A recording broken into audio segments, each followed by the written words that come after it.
जब पूरे भारतवर्ष में तंत्र और मंत्र का मायाजाल फैला हुआ था और पूरे भारत पलवैया से लेकर कामरूप कामाख्या तक नैना और मैना नामक दो योगिनियों का आतंक था, उस वक्त भगवान विष्णु ने अवतार लिया बाबा गणिनाथ के पुत्र गोविंद महाराज के रूप में। श्री गोविंद महाराज भगवान विष्णु के 11वें अवतार थे। यह बात 10वीं से 11वीं शताब्दी के बीच का है, लेकिन आज तक गोविंद महाराज को हिंदू धर्म में भगवान विष्णु के अवतार के रूप में मान्यता नहीं मिली, क्योंकि हमारे कानू हलवाई के इतिहास को मिटाने की कोशिश की गई, पहले मुगलों के द्वारा, फिर अंग्रेज़ों के द्वारा और फिर हिंदू धर्म के ही कुछ बुद्धिजीवियों के द्वारा। आप क्या सोचते हैं? कमेंट बॉक्स में अपना विचार लिखिए। अगर आप इस चैनल पर नए हैं तो सब्सक्राइब करें ताकि ऐसे ही वीडियो सबसे पहले आप तक पहुंचता रहे। तो अब चलते हैं गोविंद महाराज के जन्म की कहानी पर। माता सती को रात्रि के तीसरे पहर में वेदना हुई। उस समय डगरीन को बुलाने का आदेश हुआ। इधर माता को वेदना के दरमियान बेहोशी छा गई। वो अर्धचेतना में ही देखी कि चमकता हुआ प्रकाश शरीर से टकराया और एक अति सुंदर बालक का रूप ले मुस्कुराने लगा। जब तक डगरीन आती, बालक गोविंद का जन्म हो चुका था। अब डगरीन जब पहुंचती है और ज्यों ही घर के अंदर प्रवेश करना चाहती है तो बालक गोविंद बोल उठे, डगरीन तुम घर के अंदर मत आना, नहीं तो माता का दूध हम ग्रहण नहीं करेंगे। डगरीन एवं उनकी माता बालक की आवाज़ सुनकर गई आश्चर्य हो गई और अद्भुत बालक के विषय में सोचने लगी। डगरीन चौखट से ही लौट गई। उसको जो निछावर मिलना था उसे मिल गया। अब गणिनाथ जी ब्राह्मण को बुलाने भेजे ताकि बच्चे का भाग्य ग्रह देख सके।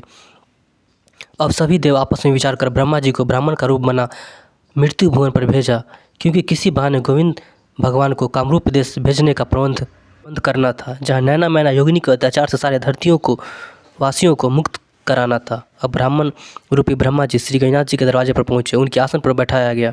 वे अपना पतरा पोथी निकाल भाग्य क्रम देखने लगे। कुछ देर तक पतरा पोथी उलट पुलट करते हुए गंभीर मुद्रा में बोले, हे राजन, आपका पुत्र बड़ा ही अनिष्टकारी रूप नाश करता जन्म लिया है। इसके कारण सारे राज्य को कष्ट होने की संभावना है। अतः आप अपना और प्रजा का कल्याण चाहते हैं तो इस बालक को एक चंदन काठ बक्सा बनवाल गंगा में प्रवाहित कर दे, सारी प्रजा का भला होगा, अन्यथा बहुत बड़ा अनिष्टकारी होगा। तब गणिनाथ जी अपने प्रजा के भलाई देखते हुए अपने मन में विचार किए, अगर एक मेरे लड़के के कारण सारी राज्य और प्रजा को दुख हो वो ठीक नहीं, एक के लिए सारी प्रजा का भला हो तो मुझे एक कुर्बानी करना होगा। ऐसा विचार कर अपने एक सेवक को आदेश किए। चंदन काठ के बक्सा बनवाने का आदेश का पालन हुआ और चंदन काठ का बक्सा बनकर तैयार हो गया। अब बक्से में रेशमी चादर बिछाकर उस बालक को सुला गंगा की ओर चल पड़े।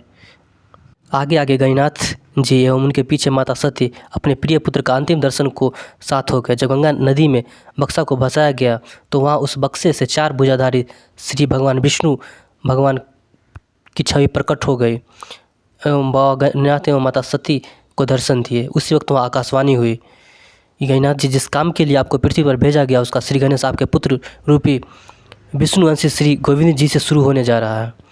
अतः इसमें शोक करने की कोई बात नहीं थी। गोविंद कामरूप कामाख्या जहाँ सभी देवी देवताओं एवं धरती के वीर महापुरुषों को नैना मैना योगिनी से उद्धार कर फिर पलवैया में आएंगे।